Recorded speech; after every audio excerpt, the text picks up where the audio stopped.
Hi, I am Elijah Armstrong. I am a lighter skinned black male with shorter dreadlocks, wearing a black hoodie that says Penn State. I am sitting against a green background, and I am one of AAPD's Paul G. Hearn Emerging Leader Award winners in 2021. For my Hearn project, I worked with AAPD, the Quello Center, and my own organization, Equal Opportunities for Students, to start the Heumann-Armstrong Award, an award for students in the 6th grade and up who have experienced ableism in education and fought against ableism in education. We gave each of our 6 winners a $1,000 monetary award and also shot a video giving them the opportunity to tell their stories. And this is one of those videos. So I am very happy to introduce you all to Jennifer Lee. On screen are the logos for all 3 organizations: the American Association of People with Disabilities, the Quello Center, and Equal Opportunities for Students.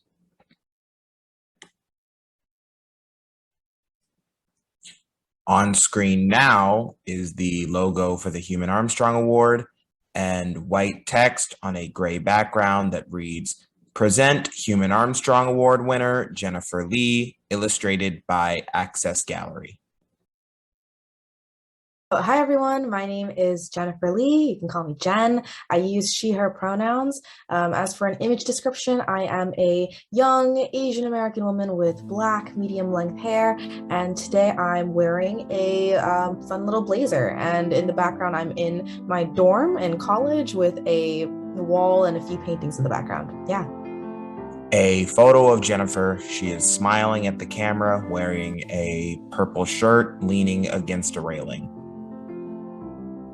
As for where I'm from, I'm originally from Ridgewood, New Jersey. It's in the north, and I'm currently an undergraduate. I'm a junior at Princeton University studying public policy in the School of Public and International Affairs. An illustration of Jennifer in the same position. So I was originally born in South Korea, so I moved here when I was around 4 years old. And as for family life, I live with my mom and my little sister. My dad works overseas and visits every few years, so that definitely was a big part of my life growing up. I grew up in a predominantly white town. I grew up never really being judged or bullied for my racial ethnicity, but rather just being always a little bit aware of it. In high school, I went to a public magnet high school called Bergen County Academies. It was a public yet pretty competitive school. You had to major in something back then. So I was majored in business and finance back when I was like 14 years old. An illustration of Bergen County Academies. And as for what I was like then, I would say that I was a hardworking and driven student, certainly with big dreams. But I'd also like to add more to that, because I think that looking back in hindsight, I was also really overworked and incredibly stressed and very anxious at the time, as most high schoolers these days are. And I've been thinking a lot about this toxic mindset known as hustle culture, which I think was very prevalent back then, which alludes to the idea that we should always be working to maximize our productivity. An illustration of Jennifer standing in front of a desk with a large stack of books behind her. And that the true definition of success is that no matter is how tired you are or how little sleep you got. And it was a narrative that I definitely fed into back in high school. And looking back, it's really extraordinary how resilient the human body is.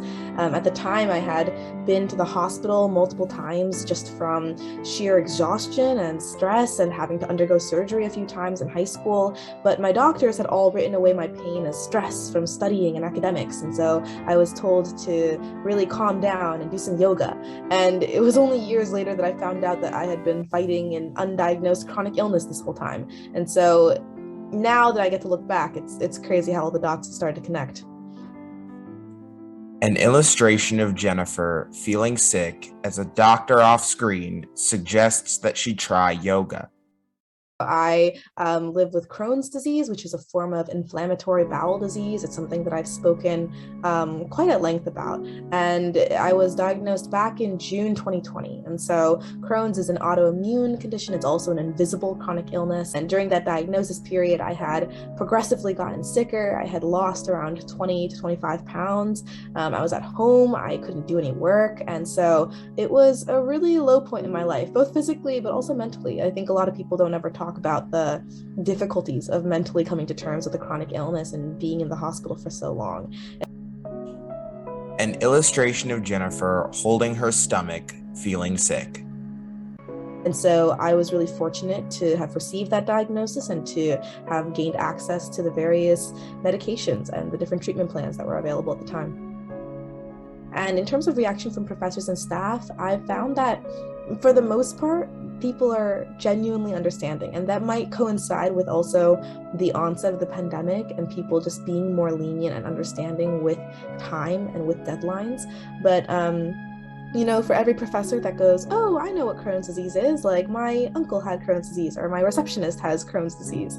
I ran into moments of casual ableism as well. I remember one time when I went to office hours, I had asked my professor for an extension because I wasn't feeling well. And he commented, he was like, oh, you look nice. You wore a nice outfit. He was like, your makeup is done. Clearly you're feeling healthy. He was like, I don't see why you need an extension, but he was like, good to see you nonetheless. And it was like small digs like that made me feel as though I couldn't try to look nice in front of a camera without being told that I wasn't sick enough or that I wasn't looking disabled to warrant my accommodations. And so that was something that I struggled a lot with in terms of setting boundaries and also just letting professors know where I was physically and mentally. An illustration of a professor confronting Jennifer and Jennifer crying. I originally was really nervous about sharing that diagnosis. I was very hesitant to share with folks. Even my closest friends, I didn't really tell people for a while. But just a couple months after my diagnosis, I really heard about Sneha Dave's Crohn's and Colitis Young Adult Network, or CCYAN. I got in touch with the Crohn's and Colitis Foundation and I joined their National Council of College Leaders. An illustration of Jennifer in a diverse group of activists all around her age. And having shared my story on a much more public platform actually helped me come to terms with my own identity. And I learned a lot more about myself, about Crohn's disease, about inflammatory bowel disease, about invisible and chronic illnesses, and disability as a whole. And so once I started sharing that story publicly, I received a lot of support from people that I knew really well and from strangers on the internet that said that it meant a lot to see my story. An illustration of Jennifer receiving positive feedback from the internet. And so it's really difficult to have a chronic illness. It's really difficult to have an invisible illness that you have to constantly prove that you are worthy and that you are sick and that you are also disabled. But with that being said, I feel really grateful that I had access to healthcare, that I had such a strong support system, and that I was able to meet other leaders in the disability advocacy space that encouraged me to really step into that role and really flesh in my disability identity. I had joined a lot of Crohn's advocacy networks, and it was so empowering to hear other people's stories. I felt like I had entered a space where I didn't have to explain myself. Everyone knew what Crohn's was. Everyone could relate to the chronic illness and the pain. But what I quickly realized is that these were all predominantly white spaces. And so I would hop on these Zoom calls for both for the Crohn's Foundation, but also just meeting other people my age with Crohn's. And I found that no one really looked like me. No one was East Asian. Not many people of color were on the call at all. And most of them were white Caucasian folks from the Midwest, as it happened to be. An illustration of Jennifer being the only person of color in a group of white people. And as amazing as it was to find that community, and I'm so thankful for them because they taught me what it means to be a disability advocate, I did start thinking, I wonder if there are other Asian Americans with Crohn's, but with also disabilities. It's something that really pulled at my heart, and it's something that I felt I was missing a community for. This all coincided with the rise in anti-Asian hate starting around the wake of 2021. And so we saw that in March there was a shooting in Atlanta of 6 Asian women. And as I was exploring my identity as a disabled woman, I also was exploring my identity as an Asian American, right? And to see all these marginalized identities come together, I really started ruminating on what it would be like to have a community that celebrated the intersection of multiple marginalized identities. An illustration of Jennifer and other Asian Americans with a large red heart that reads "Stop Asian Hate" in white lettering. And so in the summertime, around July 2021, I had founded the Asian Americans with Disabilities Initiative, dubbed AADI. And so this is really a youth-led community and movement that aims to amplify and listen to the voices of disabled Asian Americans. And so what started out as a solo project of me trying to find more friends who are Asian Americans with disabilities turned into a larger project that I could connect with other people with. An illustration of a webinar featuring prominent Asian American disability activists.